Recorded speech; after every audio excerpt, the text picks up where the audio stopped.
Hi കൂട്ടുകാരെ, പുതിയൊരു വീഡിയോയിലേക്ക് എല്ലാവർക്കും സ്വാഗതം. അങ്ങനെ സൂര്യ വന്നിട്ട് നന്ദിനിയോട് പറയാണ്, നന്ദിനി ഇനി എന്താ നീ ഭക്ഷണം ഉണ്ടാക്കുന്നത്? എന്തായാലും രാവിലെ ആവട്ടെ, എനിക്ക് എന്താ പറ്റുന്നതെങ്കിൽ ഞാൻ അതിനനുസരിച്ച് ഉണ്ടാക്കാം. എന്നാൽ ഒരു കുറവും വരാൻ പാടില്ല കേട്ടോ. ഇല്ല, അതൊന്നും ഉണ്ടാവില്ല സൂര്യ സാർ, അതിനെക്കുറിച്ച് പേടിക്കണ്ട. ഞാൻ എന്നെക്കൊണ്ട് പറ്റുന്ന വിശിഷ്ടമായ വിഭവങ്ങൾ തന്നെ ഉണ്ടാക്കാം. എന്നാലും താനൊരു പേര് പറയടോ. അപ്പോൾ ഒരു ഭക്ഷണത്തിൻ്റെ പേര് പറഞ്ഞു. അതെന്താ സംഭവം? അതൊക്കെ സൂര്യ സാർ നാളെ കഴിക്കുമ്പോൾ അറിയാം എന്നും പറയുന്നു കേട്ടോ. ഇതേ സമയമാണ് യതീന്ദ്രൻ വരുന്നത്. യതീന്ദ്രൻ പറയണ, ഓഫീസിൽ നീ ഉണ്ടായിരിക്കണം, എന്തായാലും ഓഫീസിലെ കാര്യങ്ങളെല്ലാം നീ നോക്കണം. ഇതൊക്കെ പറയുമ്പോൾ അച്ഛ പേടിക്കണ്ട എന്ന് പറയുന്നുണ്ട് കേട്ടോ. പിന്നീട് യതീന്ദ്രൻ പത്മയുടെ അരികിലോട്ട് പോവാണ്. അപ്പോൾ പത്മ പറയുന്നുണ്ട്, ഇവിടുത്തെ കാര്യങ്ങൾ എന്തായാലും അവൾ നോക്കിക്കോളും, അതൊക്കെ നമുക്ക് നോക്കാം. എന്നാൽ ഓഫീസിൽ നിങ്ങളുടെ മകനുണ്ടാവുമോ? ഓ, അവൻ ചെയ്തോളൂ. ഇല്ല, എനിക്ക് തോന്നുന്നില്ല. എന്തിനും ഏതിനും കൃത്യനിഷ്ഠത എന്ന് പറയുന്നത് അവനില്ലല്ലോ. അപ്പോൾ അതുകൊണ്ട് നിങ്ങളുടെ മകനെ അവിടെ കിട്ടുമോ? ഈ കമ്പനിയുമായി ഒരു ഡീൽ ഉറപ്പിക്കുക എന്ന് പറയുന്നത് അത് വലിയൊരു ഭാഗ്യമാണ്. അവർ നമ്മളെ തേടി വരുന്നുണ്ടെങ്കിൽ തീർച്ചയായും നാളെ നിങ്ങളുടെ മകൻ ഉണ്ടാവുമോ അവിടെ? ഉണ്ടാവുമെന്ന് ഞാൻ പറഞ്ഞല്ലോ. അങ്ങനെ പിറ്റേ ദിവസം രാവിലെ ആയിട്ടോ നന്ദിനി ഭക്ഷണം ഉണ്ടാക്കുകയാണ്. പച്ചക്കറിയൊക്കെ മേടിച്ച് കൊണ്ടുവന്ന് ഓരോ ഭക്ഷണം ഉണ്ടാക്കുകയാണ്. അപ്പോൾ ഓരോന്നിൻ്റെ പേര് പറഞ്ഞിട്ട് ഇങ്ങനെ കൊടുക്കുകയാണ്. ഇതെന്താ കറുത്ത സാധനം എന്നൊക്കെ ചോദിക്കുന്നുണ്ട്. ബ്രൗൺ കളറിൽ കറുത്തതില്ലേ, ഇതൊക്കെ എന്താ? അപ്പോൾ അതൊക്കെ നന്ദിനി ഓരോ പേരുകൾ ഇങ്ങനെ ഇടുന്നുണ്ട് കേട്ടോ. അപ്പോൾ ഓരോന്ന് പറയുമ്പോൾ രാജു ചോദിക്കുകയാണ്, ഇതൊക്കെ എന്താടോ, ഞാൻ പോലും കേട്ടിട്ടില്ല. എന്തായാലും രാജേട്ടൻ എനിക്കൊപ്പം നിന്നാൽ മതി, ഈ വിഭവങ്ങളൊക്കെ ഒന്ന് എടുത്തു വെക്കാനൊന്ന് കൂടിയാൽ മതി. ശരി, ആയിക്കോട്ടെ, ഞാൻ എടുത്തു വെക്കാം എന്ന് പറഞ്ഞ് രാജു എടുത്തു വെക്കുന്നു കേട്ടോ. എന്നാൽ ഈ സമയം ഇവർ വരികയാണ്. ഇവർ വീട്ടിലെത്തിയിരിക്കുകയാണ്. അപ്പോൾ ഈ സമയം യതീന്ദ്രനും പത്മയും വേദയും ഇന്ദ്രയും വിജയും ഒക്കെ പാടെ കൂടി അവരെ സ്വീകരിക്കുകയാണ്. അവരെ അകത്തോട്ട് വന്നിരിക്കുന്നു.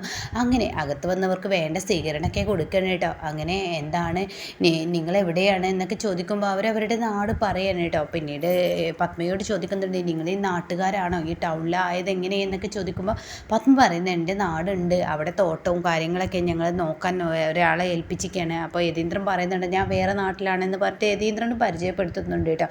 അപ്പോൾ എന്തായാലും നല്ല ടൗൺ ഏരിയ തന്നെയാണ്. നിങ്ങൾക്ക് ഫ്ലൈറ്റ് ഇറങ്ങി അധികം പോകാനൊന്നും ഇല്ലാത്തൊരു ഏരിയയിൽ തന്നെ വീടായി എന്നൊക്കെ പറയുമ്പോൾ, ഓ, ഇത് ഒരു 10 വർഷമായി വീട് വെച്ചിട്ട്. ബാക്കി കാര്യങ്ങളൊക്കെ എന്തായാലും നിങ്ങളുടെ ബിസിനസ് ഞങ്ങൾ അന്വേഷിച്ചപ്പോൾ വലിയ കുഴപ്പമില്ല എന്ന് അറിഞ്ഞു. അതുകൊണ്ട് നിങ്ങളുമായിട്ട് ഒരു ഡീല് വെക്കണം എന്ന് ഞങ്ങൾക്ക് തോന്നി. എന്തായാലും നമുക്ക് ഇനി പോവല്ലേ, കമ്പനിയിലോട്ട് പോവല്ലേ? അപ്പോൾ ഉടൻ തന്നെ പത്മ പറയണേ, അത് വേണ്ട, ഇവിടെ നിന്ന് ഭക്ഷണം കഴിക്കുക. അപ്പോൾ യതീന്ദ്രൻ പറയണേ, ശരിയാണ്, ഇവിടെ നിന്ന് ഭക്ഷണം കഴിക്കുക.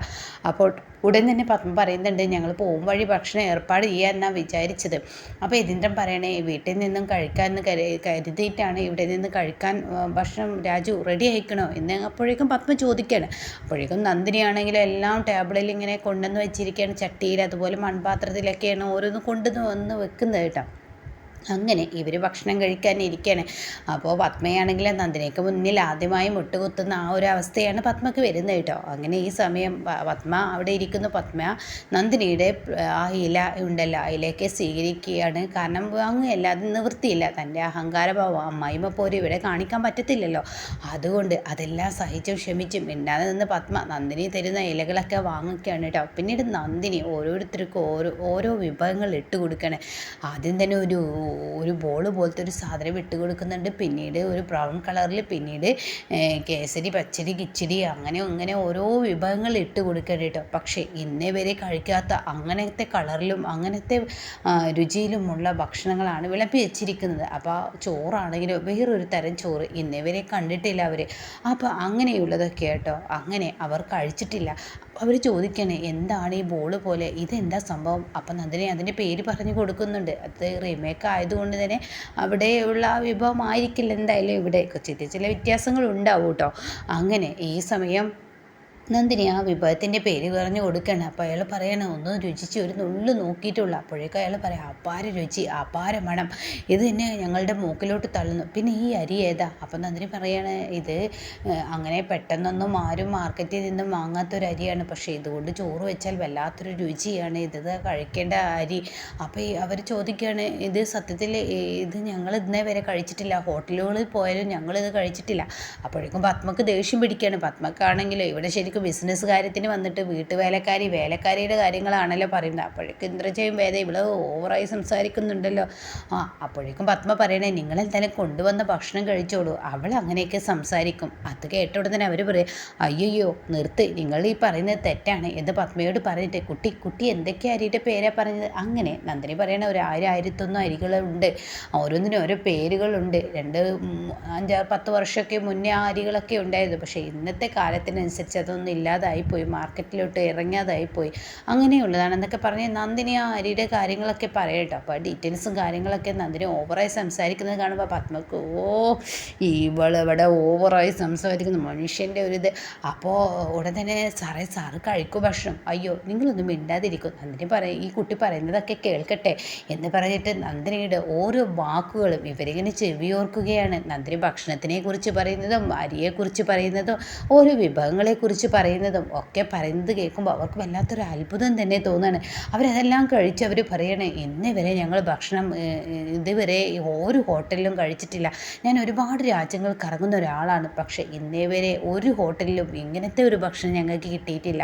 അപ്പോൾ ഉടൻ തന്നെ പത്മയോട് പറയണേ, നിങ്ങളെന്തായാലും ഹോട്ടൽ ഫുഡ് തരാമെന്നല്ലേ കരുതിയത്, എന്തായാലും വീട്ടിലെ ഐഡിയ അത് നന്നായി യതീന്ദ്രൻ സാറിൻ്റെ അല്ലേ. അപ്പോൾ യതീന്ദ്രൻ പറയണേ, അയ്യോ എൻ്റെ മാത്രമല്ല പത്മയും അത് പറഞ്ഞതാണ്, പക്ഷേ ഒരുപക്ഷെ നിങ്ങൾക്ക് പറ്റിയില്ലെങ്കിൽ എന്ന് കരുതി ഹോട്ടലാക്കാം എന്ന് കരുതിയതാണ്. പക്ഷേ ഞങ്ങൾ പിന്നീട് അത് വേണ്ടെന്ന് വെച്ച് ഇതിലോട്ട് തന്നെ വന്നു. എന്തായാലും ഇന്ന് വരെ കഴിച്ചിട്ടില്ല.